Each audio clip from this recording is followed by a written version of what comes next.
Nurse Spiral 27 here, bringing you Toriko chapter 237, Scorching Battle. So the chapter begins with Starjuun pulling out his fire sword and about to fight seriously. So this whole time he wasn't fighting seriously. And Toriko decides to take the time to pull out a piece of the cigar tree and smoke.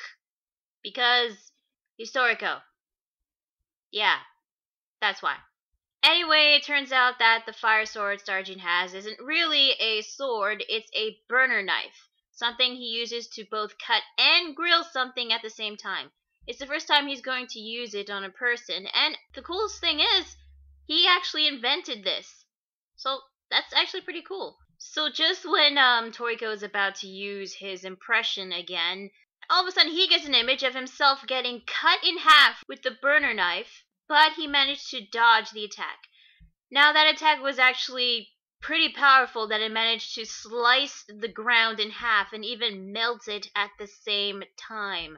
Turns out Starjuun also has impressions, and his was actually faster than Toriko's. So Toriko decides to launch more forks and knives at Starjuun, and there is no way that Starjuun can dodge them because they're locked onto him based on his scent. Toriko did just realize that in the previous chapter, Starjuun blocked them all with his burner knife, and wow, big surprise, he did it again! Except there are more of them, so they keep coming at him. But Starjuun uses the flame tornado Kaien Senpu and summons a giant fire tornado that destroys all of Toriko's forks and knives. And I am not gonna lie, Starjuun just keeps getting even more and more awesome. He is actually now one of my new favorite fire users. I mean, yeah, we've seen a lot of fire users in anime, manga, but I just like him a lot. And just seeing his fire techniques, they're pretty awesome. Especially him using that burner knife. Although I don't know why he didn't use it earlier, but whatever. But, you know, Toriko managed to go inside the flame tornado. I guess he was in a safe spot so he wouldn't get completely burnt. But Starjuun tries to stab Toriko like the same way Zhao stabbed Chio. But Toriko uses the 50 Ren fork shield. I don't know like how that works. I know it's like a fork shield trying to protect himself, but what is it like? Does the 50 Ren make it the fork shield 50 times stronger, or I mean, how does that work? Anyway, apparently it didn't work because the burner knife actually burns right through the fork shield and managed to stab Toriko. But Toriko managed to use a 60 Ren knife nail gun and hit Starjuun right in the spine. That has gotta hurt. For a minute, I actually thought he was gonna like punch a hole right through him, but no, it didn't really. And then all of a sudden, we get Starjuun's face. I guess he's really excited about the fight. Yeah. But the chapter is nearly over, and with that, it ends with Knocking Master Jiro making his appearance with a hammer tusk, and accompanying with him is Terry, Quinn, and Kiss, who I guess they were ordered to find him so they could get him to the cooking fest. And that is where the chapter ends. So, yeah, this is Toriko chapter 237. Honestly, this was pretty fast-paced, if you ask me. And I thought that we were actually going to go back to what happened to the other fights, you know, like what happened to Coco. But I guess we won't get to see that. But the fight between Starjuun and Toriko, it was pretty awesome, yeah, I won't lie. Starjuun just becomes more and more likable every time he does something. I mean, yeah, he has fire moves, and it's not that original because we see a lot of people with fire, but I really like Starjuun's fire techniques. They're pretty cool. Both him and Toriko has suffered some severe damage. I don't know, like, if they're really going to be continuing with this next week's chapter. I was just hoping that next week's chapter we can move on to other fights.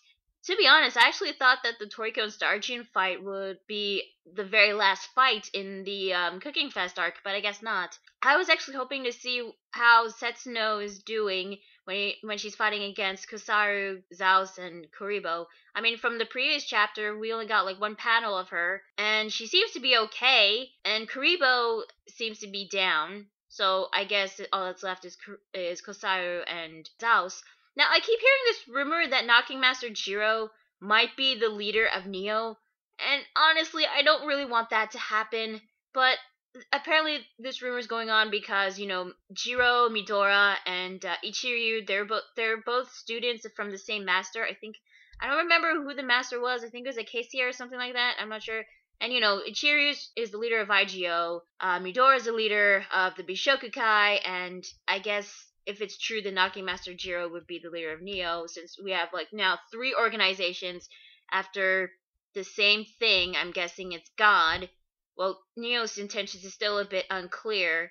They're after not only God, but a lot more. But honestly, overall, this chapter, even though it was quick, it was definitely action-packed, and some of you guys that love action will definitely love this chapter. The Hammer Tusk, I don't know what to feel about the creature.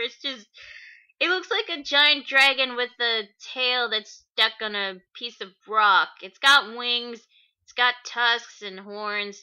It looks like a dragon or a giant, massive lizard. And I know some of you guys are wondering where the hell's the Dharma horse. It's not really Zebra's pet. It was just a rental from the Four Beast arc. So yeah, we don't get to see the Dharma horse. So honestly, with the rumor going on, I hope that Knocking Master Jiro isn't the member of Neo. But I hope we get to see him fight. And who knows, maybe see him reunite with Setsuno, since, him and Setsuno used to be a team. I really want to see like what's going on with the rest of the fights, but I don't know like how long the Toriko and Starjuun fight is gonna keep on going. Probably give it another 2-3 chapters, but I highly doubt it. So overall, this chapter short but action packed, and you gotta love Starjuun's fire techniques, and of course Toriko being kind of badass. But seriously, how can Toriko not know that Starjuun is gonna block all his fork and knives?